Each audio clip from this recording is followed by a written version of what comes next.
Hello and welcome to the Developer Patch Overview. We have Jason Slama in the studio once again. 3.2, that's the name of the game. Jason, thank you for coming over, man. Happy to be here. Awesome. You know I love doing these with you. Of course, and I love your energy, so it's actually really awesome to have you here. Cool. And I want to talk to you about what's happening, because it's been some time since we talked to the community and we want to talk a little bit more. So what are we working on right now? I know what we are, but you tell the lovely people there. Well, there's a lot of things going on right now. We have iOS that's hard at work right now, and that actually eats up a considerable amount of our time and maybe slows us down on doing, faster updates to certain meta situations, for example. But it is progressing really well, and there's some really cool stuff that are going to be iOS special otherwise. Really looking forward to that finishing or, releasing in the near future. We're hard at work in our third expansion, which is shaping up to be really awesome. I love the theme. Everything's coming together slowly. It's going to be a lot of fun. You'll hear about it quite soon. I hope so. We have the Challenger coming up in a few weeks that I'm really excited about. We haven't had a proper Challenger in a while, and I love that, being at the first Challenger myself. Can't wait to actually go there. Maybe I'll have 2 flags there that day. We'll see. I don't know. Nice. We'll see. We're trying to prepare ourselves for the season 2 for esports. We don't know. We don't have anything to announce yet, unfortunately. Again, everything else that we're doing is eating up so much of our time. It's hard to be prepared properly for such a big thing, but it is something that's in the back of our minds. I would just recommend not missing Challenger, because there might be some information there. Maybe. I don't know. That's what I heard. The last thing that I want to talk about right now is something that we'll probably go through a bit more detailed. That's why I left it for last. Is we're in the process of doing a pretty big change to the game, visually speaking, or organizationally speaking. So it has to do with the leaders and their abilities and their skins. The problem that we have is leader skins are a lot of work. I mean, from like concepting them to making them, they're one of the biggest assets that we have to make. And don't forget, we have like a lot of cards to make at the same time. So, exactly. In reality is right now we have 36 leaders in the game. So when we make a leader skin for, let's say, Unseen Elder, unless you're playing Unseen Elder, that skin means nothing to you. And that's quite sad. Yeah, it is. That's really sad to spend so much time to make this awesome skin. And everyone who doesn't play this one leader, who might not be in the meta at that point in his time or for a while, it just doesn't make sense. And the other aspect to it is that's really a problem from our perspective is if we look at when we launched the Thronebreaker leaders, that was 5 leaders that we had to produce. Again, they take about a month and a half to produce.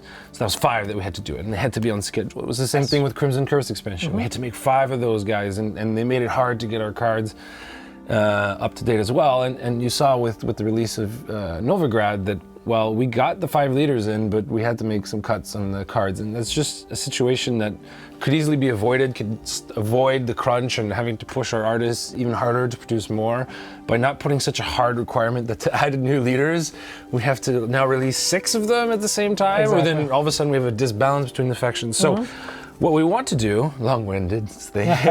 Good. I'm explaining the change before the change, so let's fix that. Good. You're building the hype. What are you going to do? What we're going to do is we're going to actually completely decouple the actual leader characters and their skins from the abilities. So every character skin will be given a faction, so monsters, Syndicate, Northern Realms, whatever, and you will be able to equip that skin on any deck within that faction. That means that you'll be able to play, it might look a bit funny, but Eredin with Ericus's Queen ability. So, that'll be a bit weird maybe, but who knows? He's controlling monsters. Maybe he's got a secret nest of Ericus somewhere. You never know. Underneath him. For this update, for 3.2, we are not decoupling them. Exactly, not yet. Not yet. But we're doing the first You can step. only still use Ericus's Swarm ability only with the Ericus Queen. But in the very near future, we are going to completely disconnect them, allowing us to periodically release completely new characters instead of just tons of variants on the characters we already have. We thought that was a much more interesting way to spend our time and our vanities. And at the same time, there's already 36 leader abilities. Not all of them even make it into the meta at the time, and we can keep pushing them around, but just additionally adding new leader abilities all the time is no thank you. Yeah, but it's also cool because you get to choose the look of the leader that you actually want to play. So if you like a certain character more, you can play that character and just then equip the ability to that character, so everything works. So every existing perfectly. leader, will now have an equivalent leader ability, which has its own name and its own icon. If we can switch to the game screen here for a second. We can actually show it. So this is a bit how the deck builder looks now.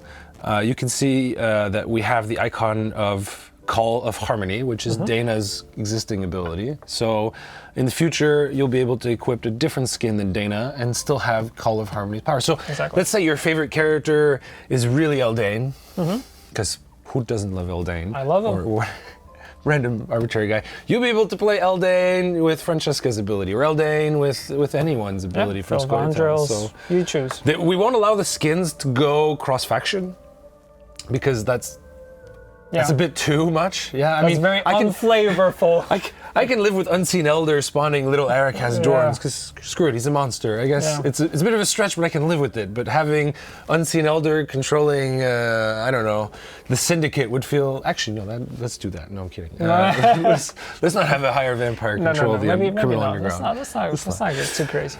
The lines get murky. So the leader's abilities will be limited per faction. So the thing that we will keep doing is right now we're planning on keeping whichever skin you have attached visible in your deck layout, so you can still use your leader characters to help customize your deck list, to help keep the visuals look really nice, as you can see here. Which makes total sense. For this update, they're still in the reward book. Nothing's changed in how you acquire them. There's still cards in your collection. The mobilization for King Hinsult here. Yeah? So it was quite a challenge to find a name for all these abilities. Hopefully they all fit and work really well. Yeah, I remember there was an Excel table. There was a lot of brainstorming. Lots of ideas. At some point I just had to dum, let's do it. That's it. So you'll notice a few other small changes that maybe we won't show right now, but that are coming with the ability branding. We're doing a new versus screen. Yes. So we'll actually be showing off the leader skins. It'll be Erica's Queen versus Unseen Elder, and they'll actually have a banner behind them, and it'll look a lot closer to what our leader spotlights look like.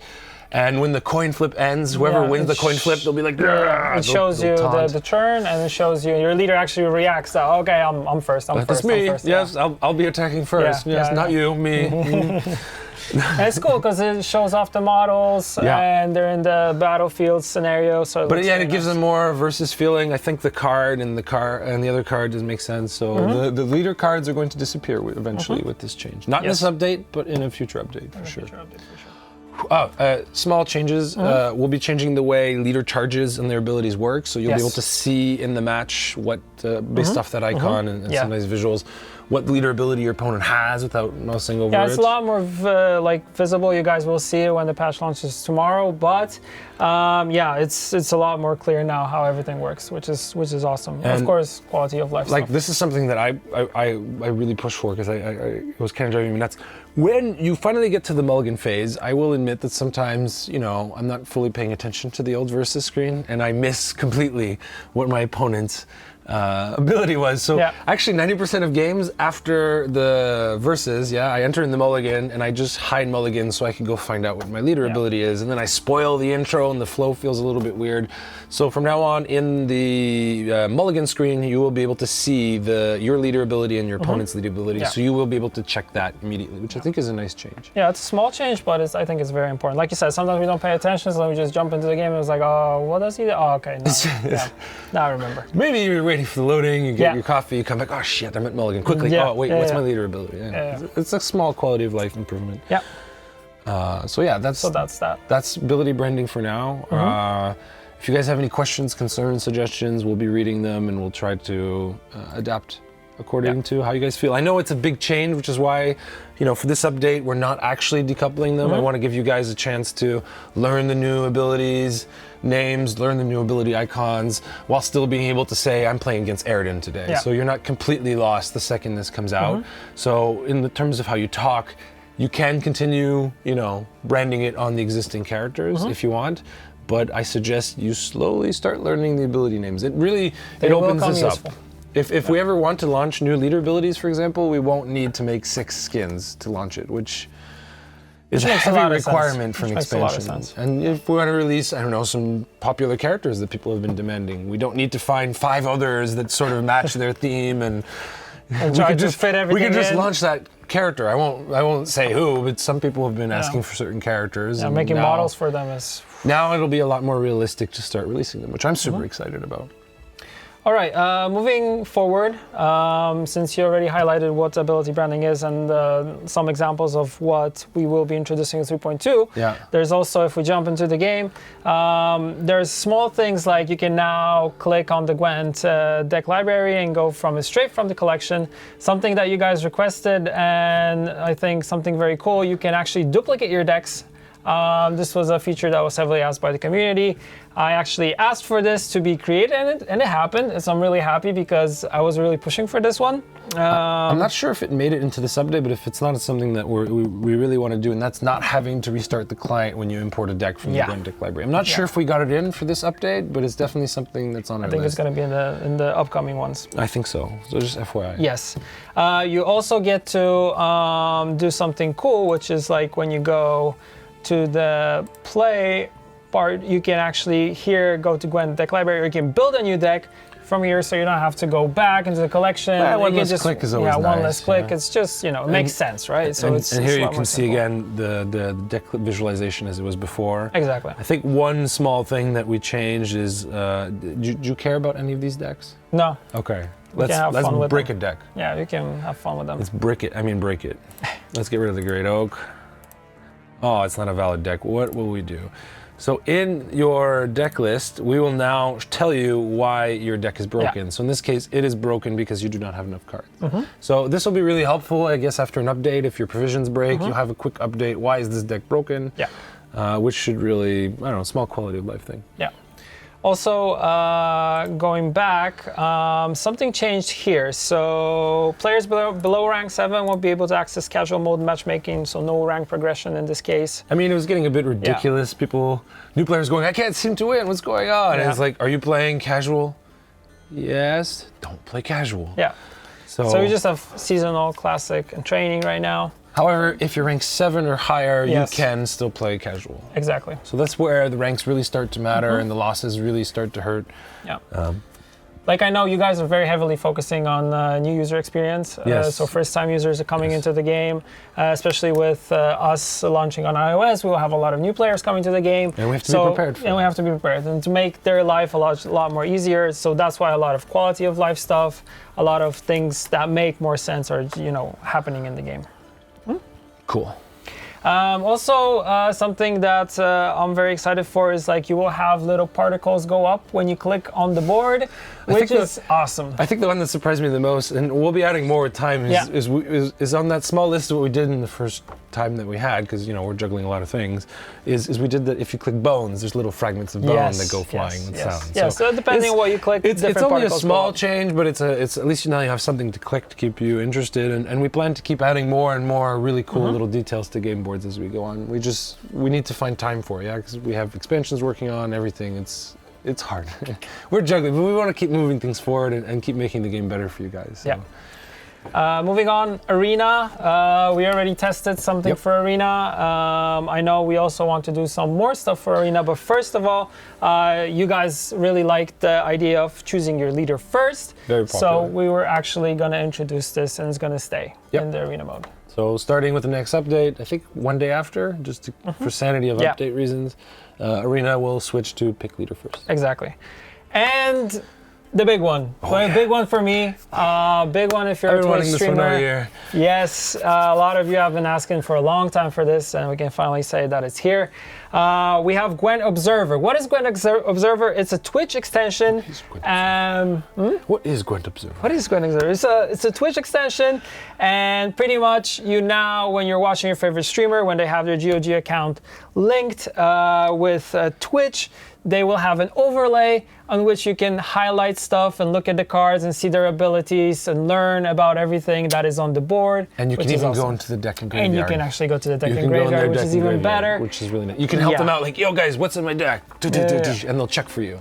Yeah, so you can now check whatever is happening. I know everybody really wanted this. I'm really happy about it because we've been really working hard on it, and I'm happy that it's finally here. High five. Nice. That was come on. No joke. Yeah. Anything else that we want to talk about, like making cards? That's just to choosing mention, targets. There's one little thing that we've been working on, and that's when you're using a card, and let's say it has like 5 charges, and you want to use it. It's something that we want to improve in the long run, but for sure, after you use the first charge, you can't use the second charge until the animation finishes. Yeah, that's one thing we want to work on. It's a bit complicated, and we'll be working on it in the near future, but we haven't had the chance to fix that yet. But it's also like all feedback that you're controlling that card and you're waiting to use the next charge disappears from the game entirely, and it's kind of a mind blower. I don't know. I'm trying not to swear. So now when the card is using up charges and everything, it'll actually hover up. Yeah. So if a card is hover up, it's letting you know I'm active, I need a decision from you. It's just making the feedback a little bit better. Yeah, which makes a lot of sense, of course. Yeah. Moving on to the last part, 2 last parts. So one thing is the Nilfgaard by Night board skin and the Season of the Viper bundle. These are 2 things that will be also added to the shop. You will get to see them tomorrow with the launch of the patch. And of course we have Dryad Season launching right now, and there's a new seasonal mode connected to that. So on turn end, friendly odd value units are damaged by 1, while friendly even value units are boosted by 1. You're gonna jump up and down unless you play. So it's going to be an interesting one. It's going to be a different one. I know you really liked the previous one, which was the Blitz mode, where you had 8 seconds per turn. So we'll see. We're experimenting with these. If you have any cool ideas, send them over. Actually, the Blitz idea came from the community, so it's even better. If you guys send something over, we can always pass it on and try it. One thing I want to say about Blitz is we're aware, and we heard you guys saying that it's really hard to play Blitz because of all the animations and stuff. Yeah. And if it was very easy and simple to like fix that and change it, we would have. But it is something that we want to do. We just needed a period of time when we have time to do it, which will hopefully be in the near future to just speed all that up. It's just, it's so built fundamentally into how Homecoming was built that it's been one of those difficult things to change. Exactly. But it is on our to-do list. Okay. Yeah. Cool. So you want to move on to gameplay, like an overall overview, then we'll talk about specific cards, because there is a couple that we want to highlight, but we won't be talking about all of them. Yeah. But we have actually we'll go through a good chunk of them, yeah? We have a lot. We plan to talk about a lot of them. I mean, we went through the list and like this one. Which ones didn't you check? Was easy. Yeah. But so general overview, I know a lot of players were not very happy about the DJ/full test meta that we had right now. You even made a meme out of it. Yeah. 4th most played. 4th most played leader. Nothing wrong with that. You want to? Is that thing? Yeah. Nice. Thank you, Jason. Thank you. I'm sorry. Thank you. You want to kind of elaborate on the overall thing and what our idea is with patches like coming with the upcoming months? So in the upcoming months, like, are going to be pretty intense for us. I mean, even the last update was pretty intense to do, where we changed over 200 cards. We're definitely not changing that many cards this time because we have too many other things to do. But we wanted to do like still a nice pass, so we focus more on trying to change a few cards per faction. And what I mean by change is not like 1 power tweaks, but like we fundamentally reworked a few cards in every faction, or changed them a bit to make them interesting. But we didn't also want to do a giant power pass like we did with the 3.2. And one of the reasons is also we have Challenger coming very soon. Challenger will be played off 3.2, yes? So we didn't want to go too crazy, take too many risks like we did with 3.2. I mean, I'm happy overall with how things change, but there's clearly some much needed improvements for the meta to really stabilize. And I guess that's kind of normal when you change 200 cards in your game, that some things need to change. Goes. But overall, like, it's not so bad. And FYI, I played at least 20 matches against Dijkstra. I don't always have a lot of time to play this month, but I won about 18 out of 20. So I think if you just bleed him properly, he wasn't that much of a problem. And okay, whatever. Maybe I'm not the authority. I'm not the correct rank. And you'll find whatever reason that I'm wrong and terrible and unopinionated here. He definitely had a problem, and it was frustrating that he was going such high power level. But we didn't feel like he broke the meta to the point where we needed to take drastic action very quickly. That being said, when we get to him, he's getting a little timeout. Not timeout, but he's getting, Yeah. Sorry. Yeah. So, Okay. with that said, would you like to go through the cards that are getting full refund? Yes, so we have 14 cards that will be getting full mill value for the next 4 days starting on Thursday. These are Heimdall, Svalbard Cultist, Grimmist, Corrupted Flaminica, Tersiach Beermaster. I was going to say Beermaster. Beermaster. Gulp, gulp. Gulp, gulp. Restore, Saracen Crate, Waylay, Panther, Half-Elf Hunter, Weeping Willow, Bruxa, Garkin, and Nikarat. That's a lot of vampires at the end. That's a lot of vampires. I wonder why. All right. So should we start going through the cards? Okay. So let's start off with the Musicians of Blaviken. the Blaviken. Beautiful pyramid of animals.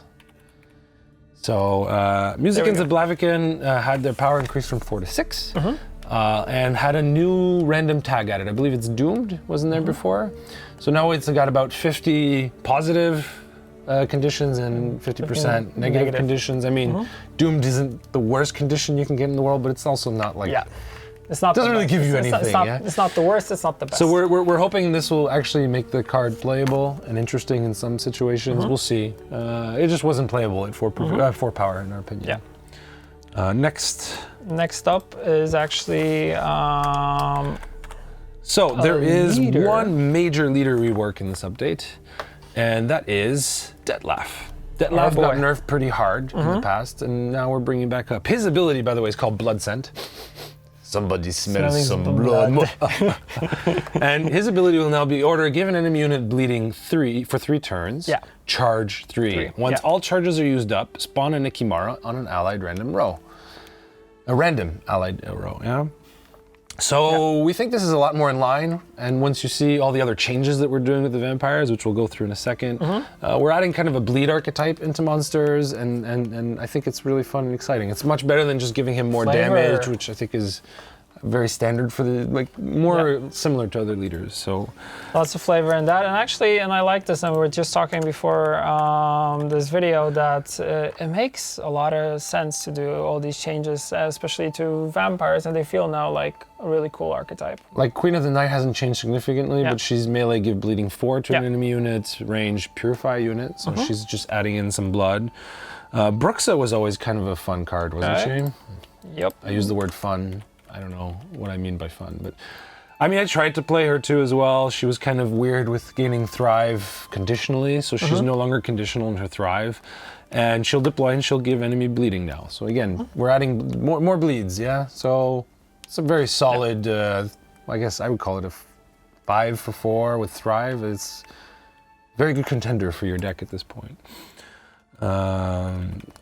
Then we have, I think, Garkane, which is a really interesting one. So he's been changed to, at the end of every allied turn, boost self by 1 if there's a bleeding enemy. So he's not capable of snowballing as crazy as some cards that we've had in the past. But he'll definitely be a nice little engine that will work well with Detlaf and all your other bleeding cards. So we thought it was nice to put a little vampire engine that, you know, gets stronger when he sees the blood. I like how you go into the vampire mode.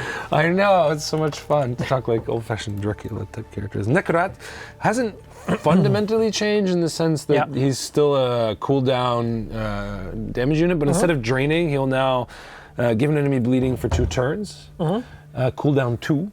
So instead of dominance, he's a cooldown 2, but whenever you play a vampire card, reduce its cooldown by 1.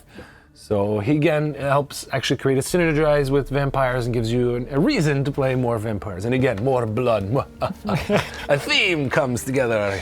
Yay! Gale is actually I think the last one I want to talk about right now. I mean, there's still Maruna out there, but she's not a vampire. Let's stick with Gale. Deploy melee damage an enemy unit by 1. If it's bleeding, deal 3 damage instead. Yeah. So that's fun.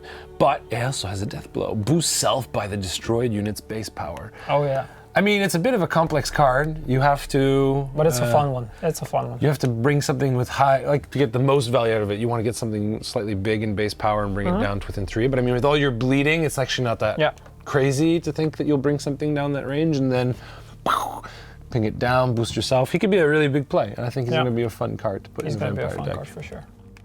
So I mean, Alright. that's the most of the vampire changes we're doing. Again, it's not a huge rework of monsters, yeah, that maybe some people were expecting, but I think it should bring them back into high tier potential. Just And these it adds changes. a viable archetype. And it adds an archetype, which we think is fun. So this is a bit closer in line to what we'd like to do with factions updates. Maybe not in every update in every faction, but for now, like, try not to change a faction more than this, with maybe the exception of our next category, which is Skellige. Skellige, and there's a lot. Skellige has the most cards changed. It's a lot, And I it's a know lot. that we're going to hear that we favor Skellige over everything else in the world, because we do. It's official. I hate all factions except Skellige. Glory be to the Isles. It's not true. I know it's not. So, People might take that seriously. You better watch out what you say. yeah, well, Just saying.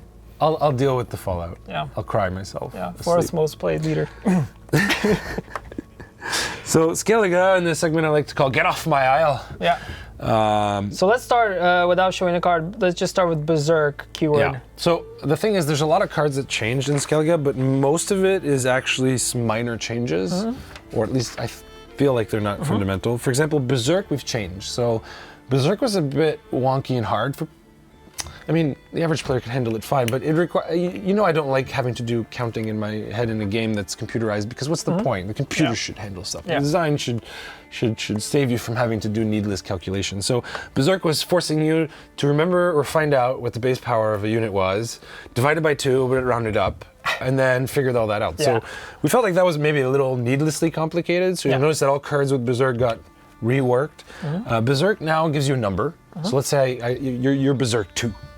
If I can bring you to 2 power or less, your Berserk will trigger. So it tells get you the mad. threshold straight up. So don't need to remember base power, don't need to divide by 2, don't need to round. You know, Berserk 2 means you need to. Exactly. Exactly.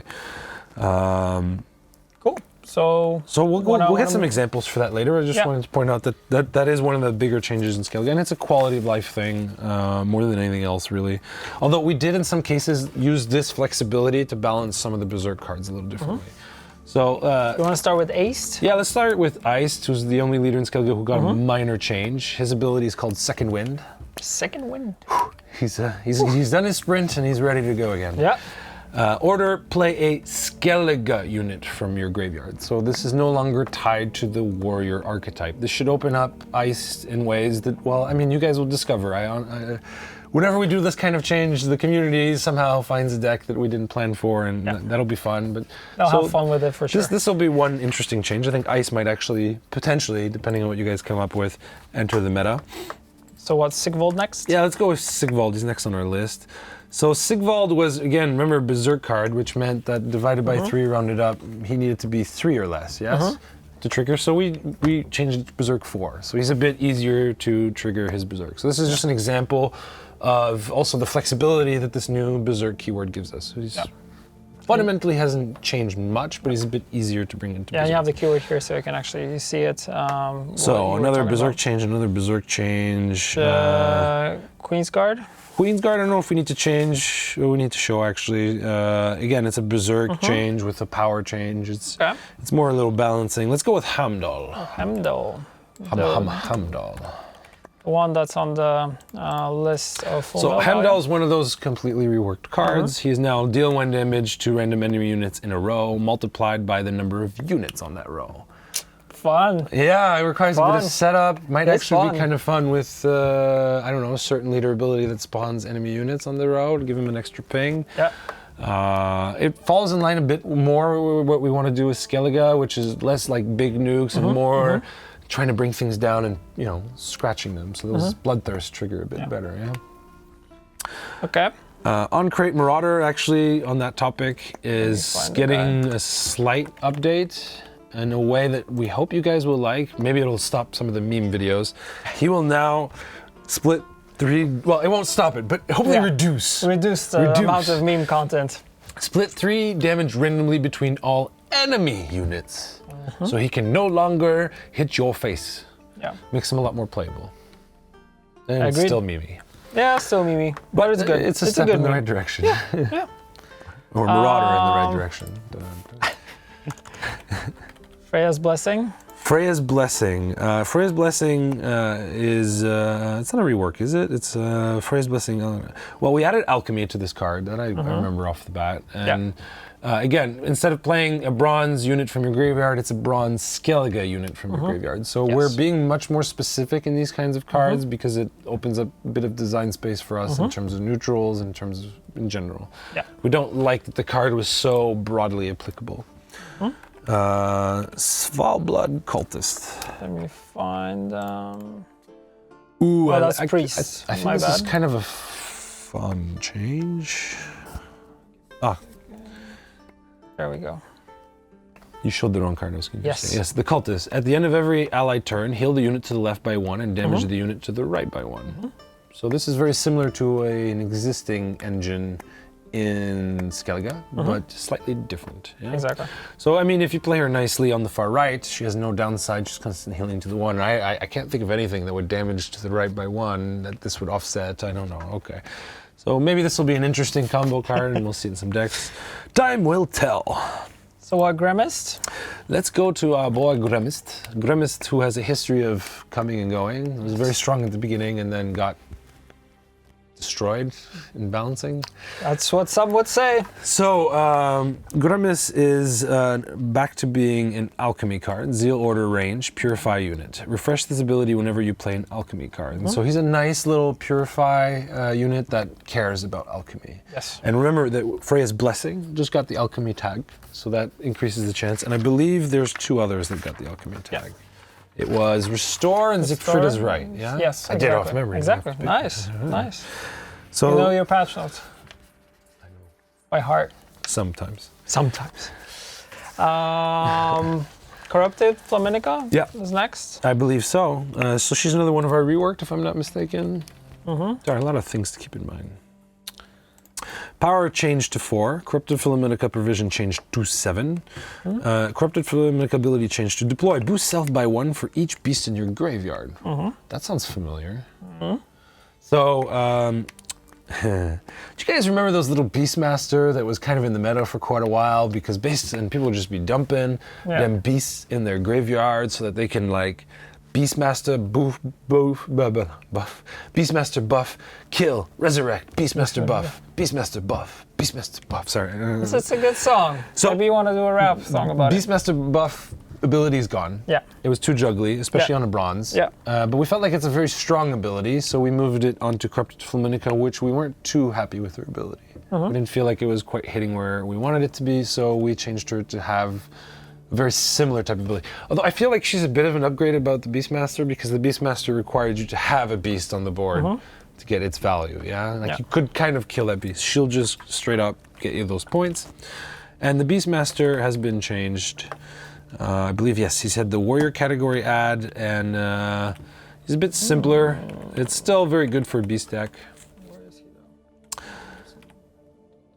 Maybe there's a space between beast and master in the deck builder. Oh, there he is. There it is. He's deploy. Give an allied beast vitality for 3 turns. Bonded, give an allied unit for vitality for 3 turns. So he gains a bit of flexibility if he's bonded. He's a 4/4 provision with vitality 3, so he's actually a pretty strong bronze card.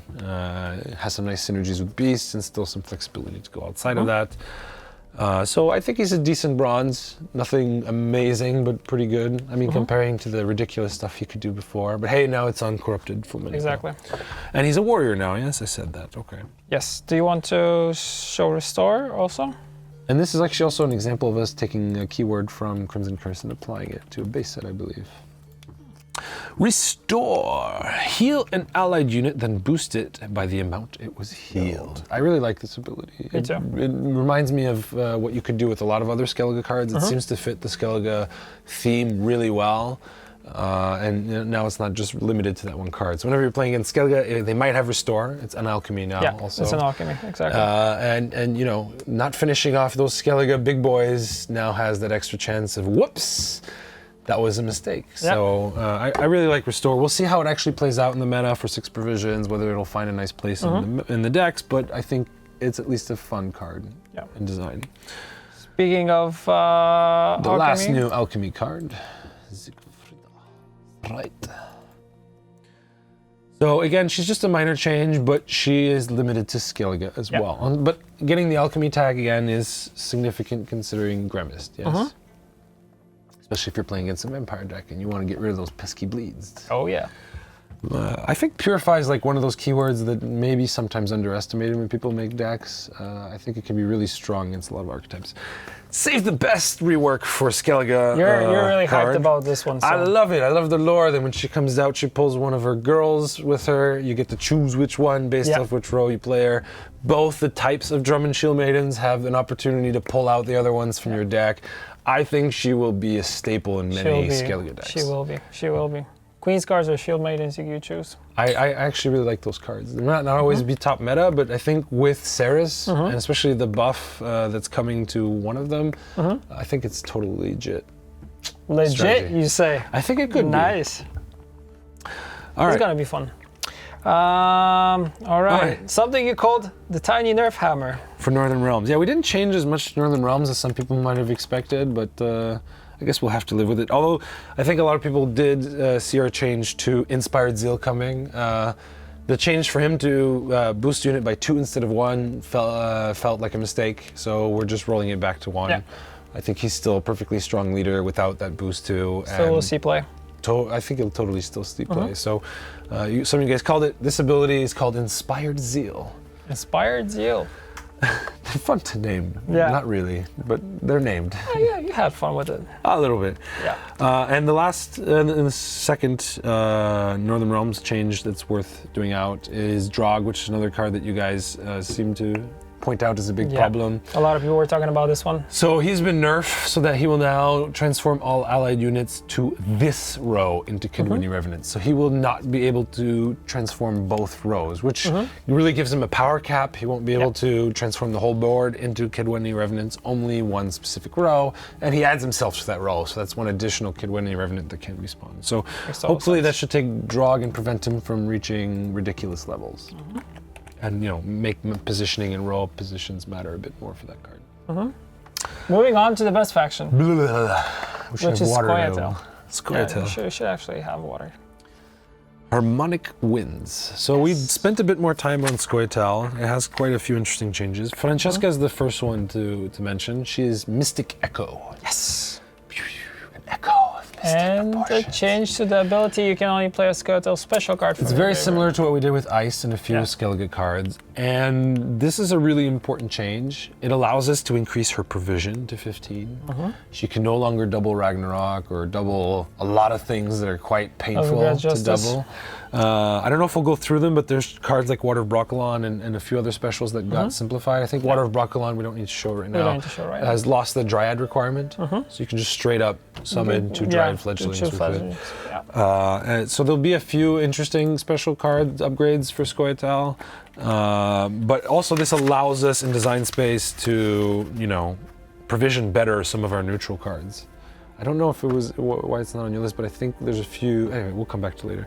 Special cards that are actually getting provision buffs because Francesca is no longer capable of double playing them. Yes, exactly. That was the idea, but I didn't add all of them here. Because, especially considering so many specials are neutral. Like she was just really limiting us in terms of special design, and especially costing of specials. Right. So it's something that I think will have long-term consequences in how we balance the game. Speaking of specials, Waylay. Waylay. There we go.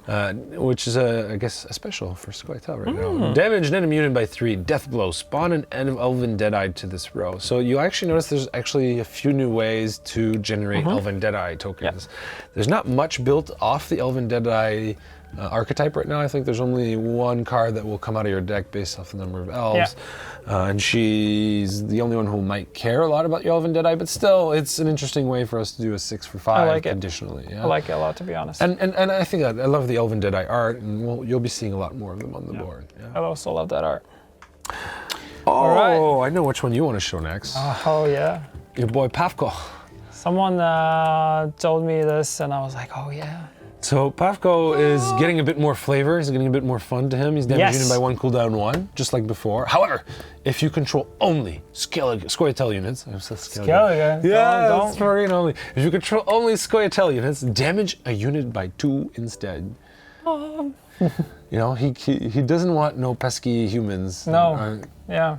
Humans to the sea, although he's a human, but I know, right? But he's a hawker smuggler, so it's fine. Some humans are accepted within the Scoia'tael ranks. Yeah. So he's a hawker smuggler. He helps them. it's a slight deck building restriction. It sort of prevents his power from being combined with neutrals, for example. But we'll see how that plays out. We had a bit of fun with making Pavko a bit stronger. Next, let's talk about the Mahakam Marauder. So this was a card that wasn't seeing much use from our perspective. It was kind of sad. I mean, resilience is good. Yeah. But then having to use one of your hand buffs to do it, when you typically have much better hand buffs, and it just felt like a wasted card. Yeah, it wasn't played much. We wanted to try to make it a bit more playable, so now it is a 4/4/4. Deploy, gain vitality for 2 turns. Bonded, gain vitality for 6 turns. 4 turns. I added the 2 and the 4 in my mind. I'm tired, sorry. Too much talking, too long. Not that many. So he's a potential 8/4 if you play them early enough. It's an interesting value card. We'll see how it does some play. Okay. Half-Elf Hunter next. Again, he's just an example of us spawning more Deadeyes, actually. So a Harmony card who spawns an Elven Deadeye into this row. And what's fun about this is when a card, let's say, spawned another copy of itself, because it's essentially spawning 2 3s, they would both have had Harmony. So this allows us to do 1 Harmony, 1 non-Harmony, 3 token. We were debating making it a half-elf new category, because what's a half-elf? Is it an elf? Is it a human? But for now, half-elf remains an elf. It's maybe not ready to add another category to the Harmony madness. But again, this is another example of us adding more Harmony into the game. Yeah, I like that. I like Harmony decks. Yeah, Harmony decks are growing. There'll be more ways to get Harmony. This is one example. If we go to the Weeping Willow, who also has Harmony now. Let's see that Crying Willow. Sorry, Weeping Willow. So Weeping Willow was another one of those cards with hand buffing that seemed like a weird target, especially with the vitality it was getting. It was hard. You'd have to play it very early to get a lot of value out of it, but then you'd also have to buff it, which is very hard to do early. It's a very hard card to justify where it is, so we've changed it to have Harmony, which is kind of nice, and it also supports poison. So it has flexibility. Do you want it to be melee? Do you want it to have poison? It's a decent 6/7. I like it. It's a decent 7-slot card. I I think it's better than what it was right now, which is a bit harder to justify. I agree. Because to get its value would, usually I want to put that hand buff on someone else. Yeah, agreed. So, and the last card for Scoia'tael that we want to talk about today, there's a few that we've skipped: Panther, Dalbathona Bomber, Dryad's Caress, but they're minor. It's Call of the Forest. I mean, it's just better in a lot of ways. I mean, you can't juggle throwing back into the hand for value. Yeah. This is better. Yeah, it's really good. It's really good. I'm really excited for this one. Kind of mirrors what Dana was doing, and essentially turns Francesca into a Dana if you want her to, except maybe even better. But I love again, this card. Yeah, I think it's going to end up in a lot of Scoia decks. It's gonna be fun. It's gonna be fun. I think it might be a staple, to be honest. I think it might end up a staple of Scoia decks for a while to come. So what? Moving on to the mighty empire of Nilfgaard. Don't mess with my emperor. We didn't change much in Nilfgaard, but let's start with Yennefer's Invocation, which is a very minor, subtle change. She's now placed an enemy unit or an enemy artifact on the top of your deck. Before, it was on whatever deck you put it on. So she's a sniper. She can steal now cards from your opponent consistently. Nilfgaardian. No, it's good. It's so much flavor in this. Good, good. I like it. So that card will probably enter Nilfgaard decks with this update. Yeah. Almost certainly. Seret, there's some cards, or at least one card I skipped earlier showing, but it's essentially the same type of change. Deploy, damage an enemy unit by 2 was 3. If Ox is in your hand, damage that unit by 4 was 5 instead. So this falls in line with our general damage nerfing we're doing with 3.1. We're just applying it to some cards like Seret. Still, he's a good 9 for 8. with He's his a good knife, condition. right? I think he's still a perfectly playable card, but he follows in our damage nerfing, if you will, pass that we've been wanting to do. And I think there's not much more, if anything, we want to change in terms of damage. Stefan Skelling's change is also subtle. We'll see how it actually affects the meta. Yeah. Order. Spawn and play a copy of the last tactic card you played this round.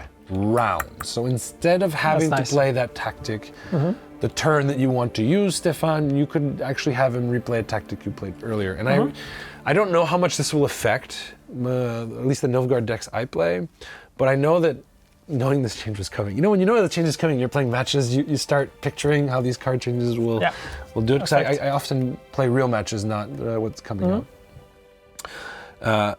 Where I'm forced to play, like, let's say, my garrison or whatever later, after Skellige, so that you know, I can use it twice.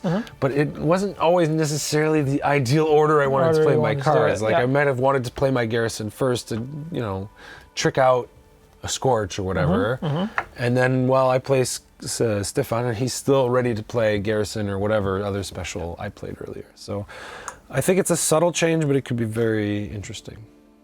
We'll see. It definitely adds some complexity to the card. For sure it does. So what? Moving on to the Syndicate. Syndicate. And let's talk about Fee.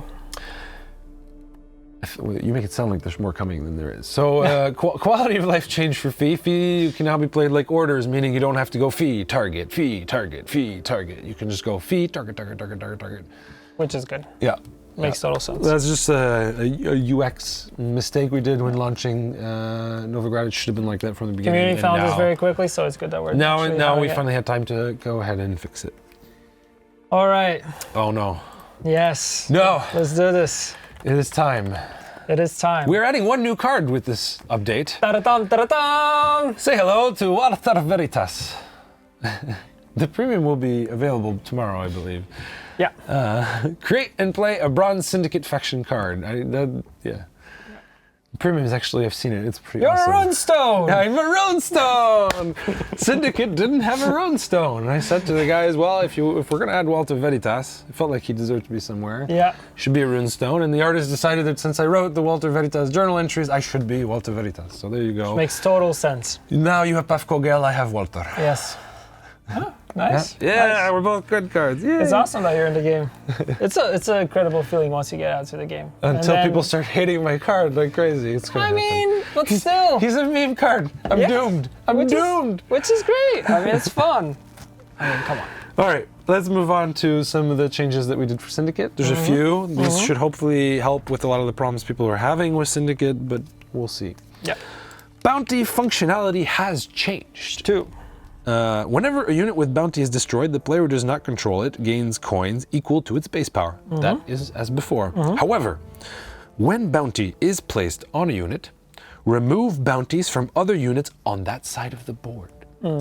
We are no longer allowing you to bounty the entire enemy board. You can only have one bounty at a time. These bounty hunters, they get confused. Yeah. If you give them too many bounties, they don't know what to do anymore. Is this really a bounty? Can I collect money on this? No. So lore friendly, you can, I can't believe I said it's that way. Lore friendly, you can no longer have more than one bounty up at a time. Yes. First collect the bounty and then get the other one. That's always good.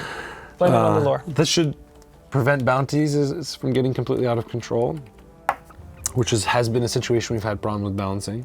Yeah. Let's look at Cleaver. We did a small The change to wild Cleaver. card. I love the Syndicate leader ability names, Yeah, actually. they're They're funny. the most fun for They're me funny. to write. And they'll probably show in their name. So this is the wild card, up his sleeve, ready to go. Yeah. Cleaver is now order. Play a Syndicate special card from your deck.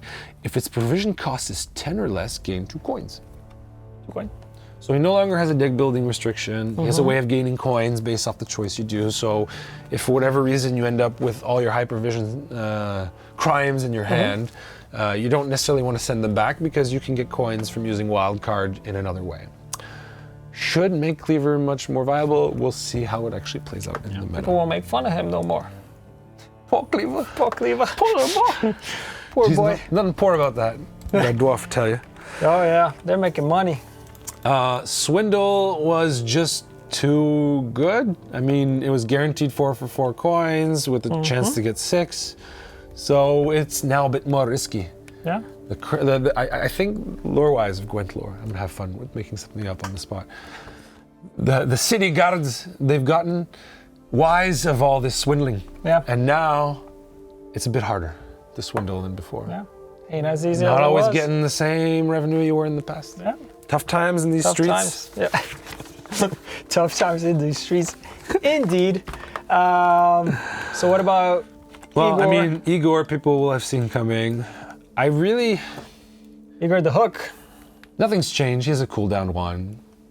Probably predicted by many, or expected by many, or demanded by many. I just want to just go on a bit of a tangent here with Igor.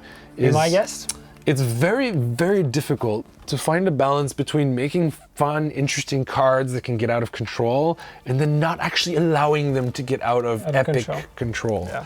Controllable control. It can easily turn in a way where we feel like maybe we shouldn't do this ability because it'll be too strong, and then you end up with really boring card design out of fear. So, it's something that as a team, we're always pushing yourself, let's do slightly more difficult cards.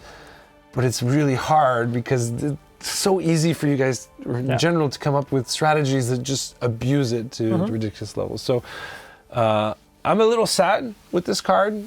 I think it was necessary that we did this change because he was just enabling certain combos that were out of this world difficult to deal with. Well, not necessarily deal with, but just survive. Yeah, like him being able to make X number of copies of a card in one turn was problematic. Yeah.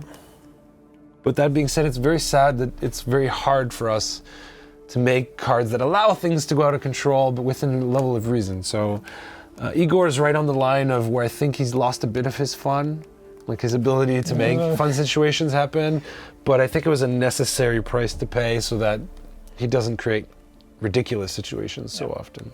Agreed to that one. So just FYI, so sometimes, you guys may think like, what were they thinking? What were they thinking? We're thinking, we want to do more fun, crazy fun cards, stuff, but not and fun see if we can, have ways of it actually fitting the meta and everything. Yeah. But sometimes, our expectations don't meet reality, and we have to adjust to it. Yeah. I thought that was worth ranting about. Sorry. Speaking of adjusting. Well, another similar speech I can give about seeing it coming, desiring it, wanting it. Yeah. Mr. Line Pockets Dijkstra. The 4th most played leader. Yeah. 4th most played leader. Where I beat 18 out of 20 times. God, I'm going to be memed hard, I know. Yeah. Azikov agrees with you. Yes, Azikov agrees with me. Line Pockets. Order, gain 1 charge, gain 1 coin, charge 5. Yes. Whenever you play a crime card, gain 1 coin.